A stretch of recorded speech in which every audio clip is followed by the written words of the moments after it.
So how does Judaism conceptualize wealth? What role does wealth play in Jewish thought and religious practice? Answering or even asking questions like these has long been fraught with difficulty, as the association of Judaism with wealth and money has been at the heart of stereotypes about Jews. And indeed, for a long time, scholars have often shied away from looking too deeply into the role of wealth in Jewish thought and the role of wealth in religious traditions in general. I would say, though, that this has begun to change over the last decade or so, as there have been several conferences, including at Brown University, Creighton, and Hebrew University, on the topics of wealth, poverty, and charity. And there's been a significant amount of new scholarship by scholars such as Professor Gregg, Alyssa Gray, who's here, Yael Wilfond, Krista Dalton, Benny Parat, myself, and several others. There is, of course, no single Jewish approach to any particular issue, including wealth.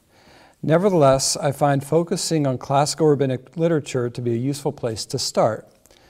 This is not only because this is my area of research, but also because of the importance of the sources. Late antique or classical rabbinic texts are works of law and biblical interpretation that took shape during the first 7 centuries CE in Roman and Byzantine Palestine, as well as Mesopotamia. These works include the Mishnah, Midrashim, and 2 Talmuds. And I just have some basic definitions of these terms on the handout. Written in Hebrew and Aramaic, these sources are expansive, and they provide the thoughts, teachings, and exegesis of generations of rabbis. These rabbis and their teachings would slowly transform Judaism after the destruction of the Second Temple by the Romans in 70 CE into Rabbinic Judaism, that is, Judaism as interpreted by the minds and mediated through the hands of rabbis. So just to define, by rabbis I mean a group or network of individuals who prioritize the study, interpretation, and teachings of Torah, the first 5 books of the Hebrew Bible, and the laws contained therein. The classical rabbis' teachings are important from a historical perspective on the early development of Judaism during the Roman and Byzantine ages. So by that I realize the Byzantine era extends very far in certain locations. For my own work, the Byzantine era is usually up to the 7th century or so CE.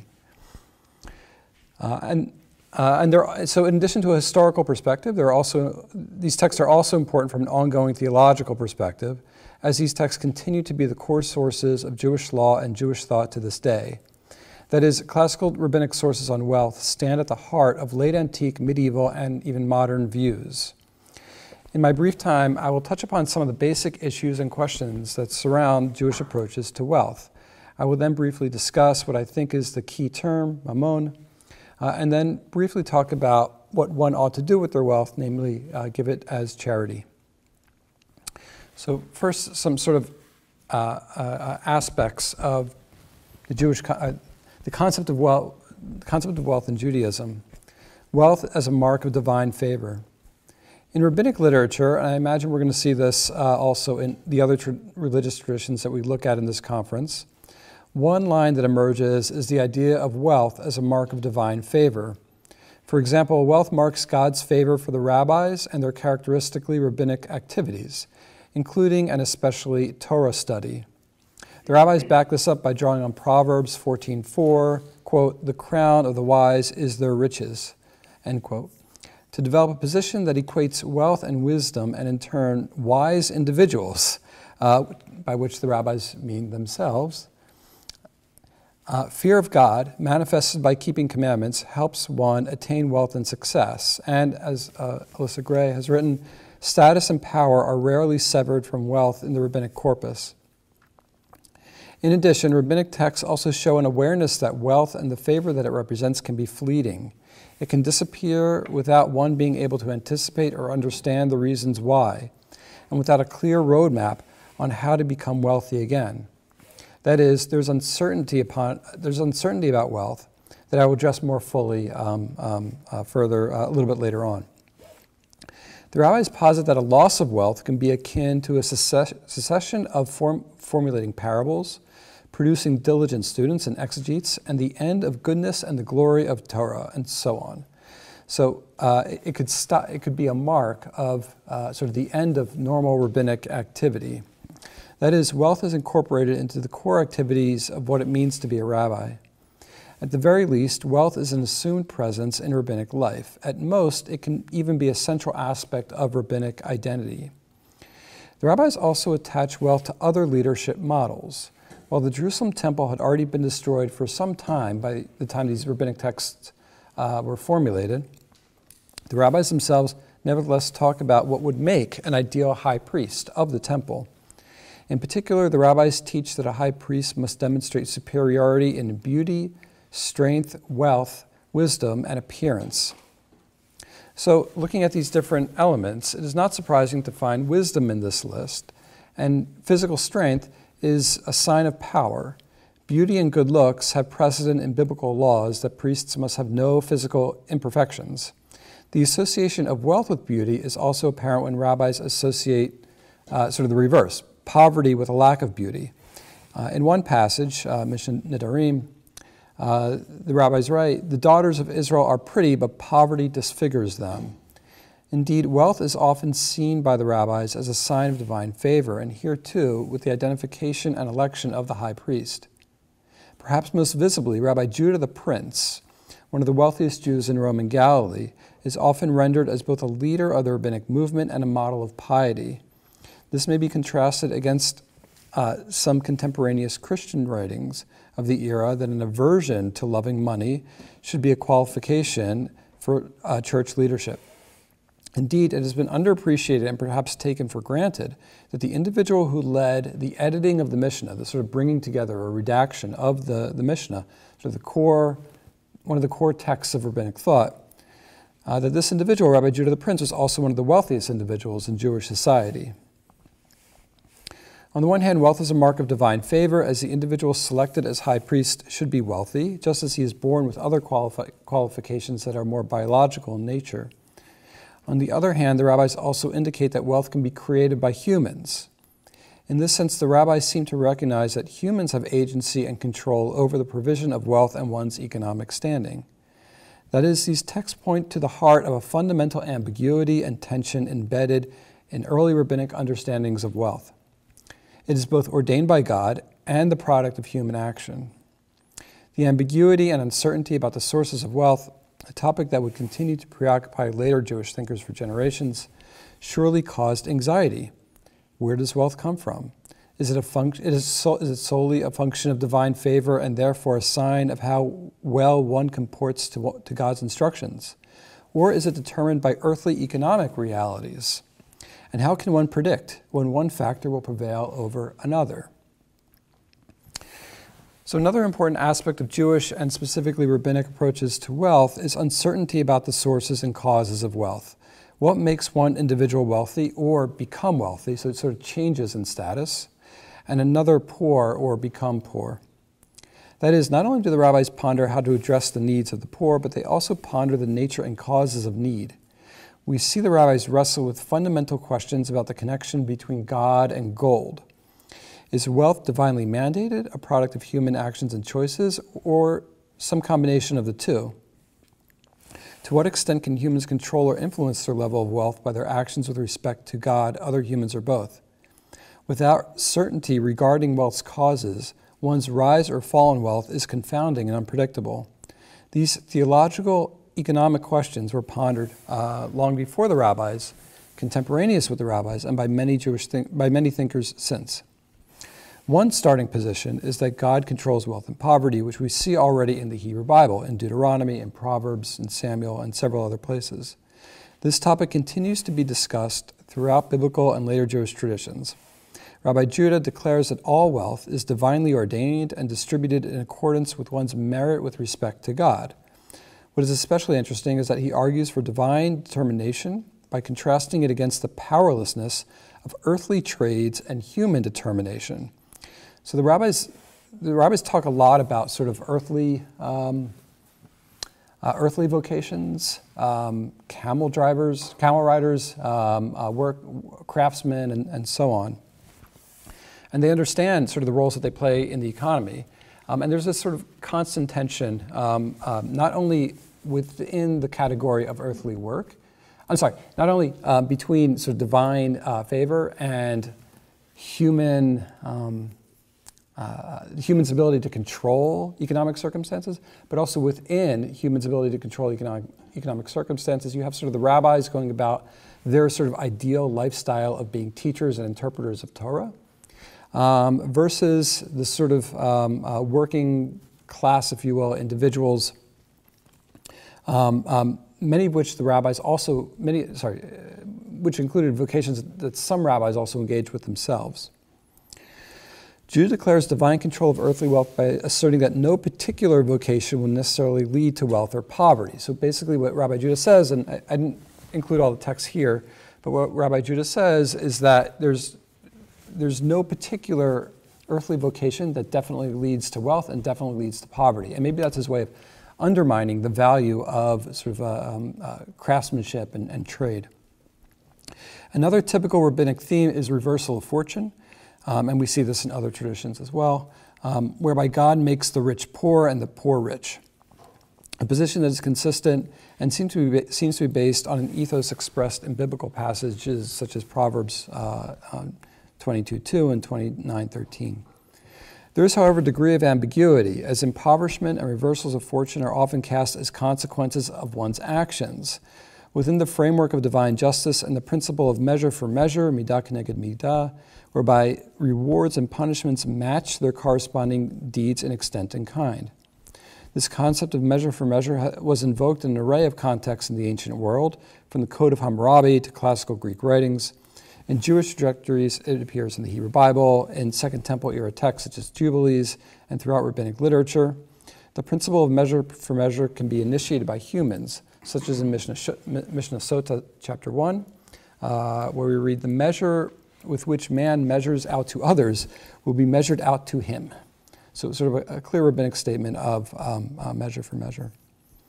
And yet in other contexts too, we see a sense that wealth, creation, and maintenance is determined by humans.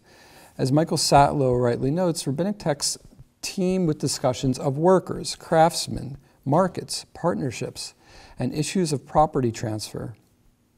Markets are mentioned in some 110 independent early rabbinic texts, where the topic arises in discussions of religious law and moral issues.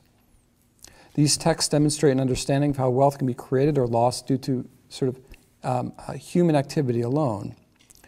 Likewise, discussions elsewhere make assumptions that wealth is contingent upon inheritance, resourcefulness, social connections, mental and physical abilities, the domestic resources available to the householder, marriage, and other mundane, earthly, interpersonal, and civil factors. The rabbis sort of have a keen understanding of the way their contemporary economy works. They seem to understand, even like a nascent sense of like arbitrage and the way that prices fluctuate and that sort of thing. And yet there is this sort of basic tension of what is really controlling the market, what is really controlling earthly wealth, earthly success and failure. As such, the rabbinic texts exhibit a great deal of internal ambiguity and uncertainty on precisely the sources and causes of wealth, how one becomes wealthy. Likewise, how one loses wealth and becomes poor. Uncertainty about how or for whom wealth is created surely stoke the flames of the fear of impoverishment. Without a clear sense of what causes or maintains wealth, one could never be sure if or when their wealth might vanish. And I argue elsewhere that the rabbis themselves, the early rabbis especially, tended to be well off. They tended to be sort of landowners. These were the sorts of people who had the time to sit around and ponder arcane questions about the very sort of like nitpicky and dark corners of the Hebrew Bible. And I feel that the rabbis themselves had this sort of fear that at any moment they could lose their wealth. They could be impoverished and so on. And we see this in sort of Stoic texts as well, some Latin Stoic texts. And I think it very much comes to play sort of in the background of rabbinic thought. Okay. Another element of rabbinic conceptions of wealth, the insecurity of earthly material wealth. There's also an anxiety or fear that even when one has wealth, it may disappear or simply be ineffective. Wealth and the social and economic power that it provides can create an impression of invincibility. Those who have wealth are tempted to presume that they have less to worry about in the future, and that they will be insulated, insured, and protected in times of need. More conceptually, earthly wealth, in the form of material culture in general, generates a sense of reality and permanence. Material culture can be detected and affirmed by all five senses, conveying a perception of its reality and concrete nature. For these reasons, earthly material wealth surely conveys reliability and security. That said, there are also anxieties about material culture. Earthly material wealth could vanish due to its own physical constitution. It could also disappear due to theft, pillage, neglect, damage, and other human actions and inactions, or even actions by non-humans, such as animals and insects. As such, the very nature of materiality that gives wealth its sense of permanence and reliability can also be faulted as a source of weakness. There is a sense that earthly material wealth will ultimately be ineffective in a time of true need. The weakness of wealth is already expressed in the Hebrew Bible, particularly in wisdom literature and Psalms. In addition to affirming God's control over wealth, we also find instructions that one ought not to rely on material wealth, as it will ultimately be powerless. Rather, quote, that power belongs to God, end quote. And similarly, in Proverbs 11:28, this passage proclaims that trust should not be placed in earthly wealth, but rather in God who supplies it. The impermanence and ineffectiveness of wealth is seen in numerous texts in the biblical tradition.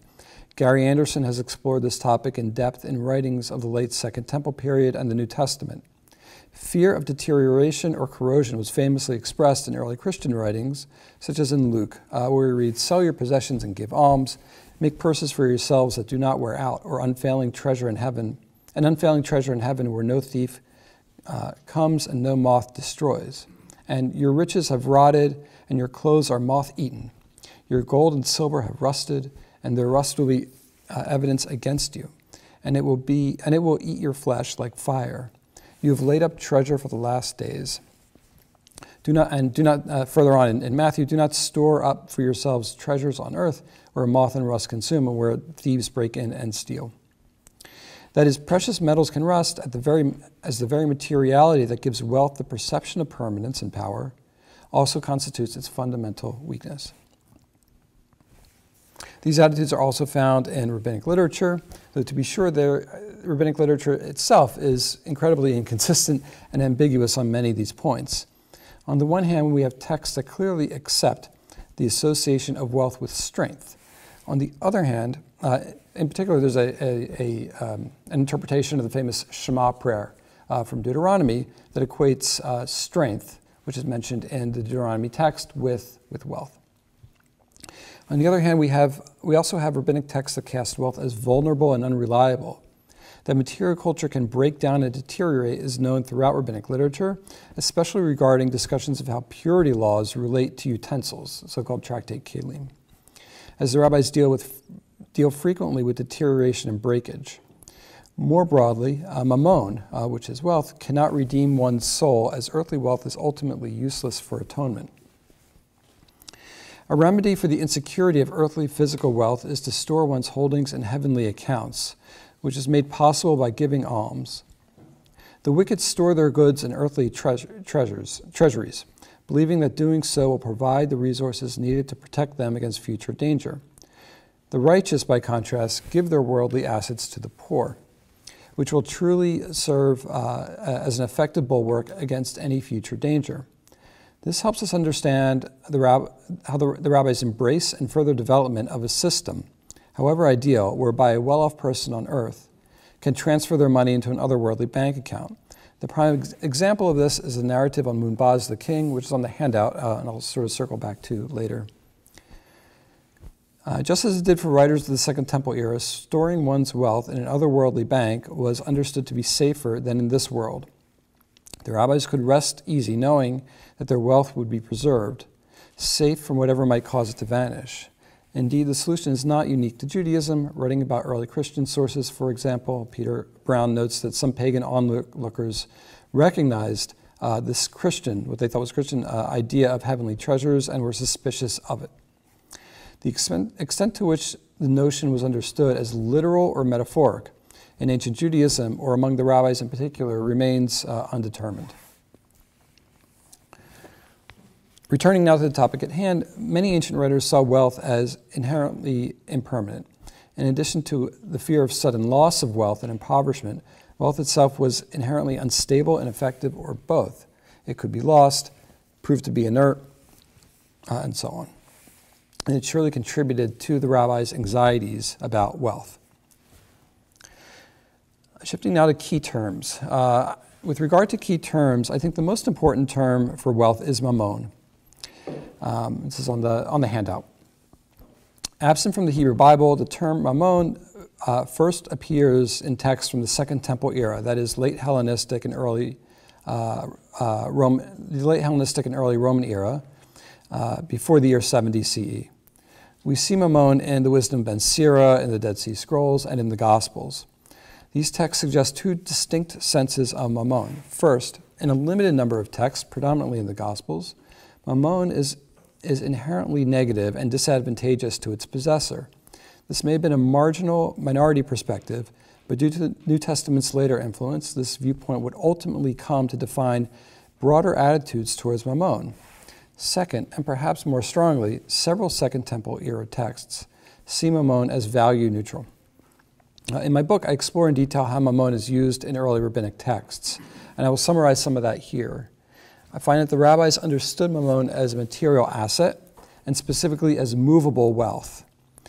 It contrasts, for example, with land, which is another form of wealth, but clearly immovable. Contrary to common perceptions, I show that mammon was not viewed by the rabbis as an intrinsic, by the early rabbis at least, as intrinsically negative or problematic. Rather, it was in essence value neutral, and the moral weight attached to mammon was dependent on how it was used. Unlike Christian writers in late antiquity who had to contend with negative views of mammon canonized in the New Testament, the rabbis were free to employ the concept in an array of contexts. Mammon, as well as money, which I understand as a specific form of mammon, had an array of features that would prove useful for concretizing and adding precision to many areas of the law, including charity. Moreover, as movable property, the rabbis placed the transfer of mammon and charity at least partially within the realm of civil law. As a result, the poor are given some agency over charity in a way that has, I think, been previously overlooked. A benefactor's obligation to give charity can only be completed if a poor person willingly and physically draws mammon into their possession. So it essentially gives the poor the ability to reject a charitable gift, right? Which there's definitely sort of social reasons for that. But I would say that if a poor person sort of has the rich person over a barrel in that one brief instant, right? Because the rich person is obligated by the Torah to give, or by rabbinic interpretation of the Torah, to give charity. That individual cannot discharge and fulfill their obligation unless the poor person pulls that gift in and accepts it. So one small degree of what's the word I'm looking for? One small degree of, I can't think of the word, but advantage for the poor person in that one moment. I think that the rabbis' employment of mammon and money in their legal discussions was fueled by the socioeconomic realities of their time, particularly the increased commercialization and monetization of Roman Palestine. And this is where I bring in a little bit of archaeology. I'm not going to get into it too much here, but if you look at the coin finds of Roman Palestine during this period, they sort of go through the roof at precisely the same moment that the early rabbinic texts are being pulled together and are being shaped.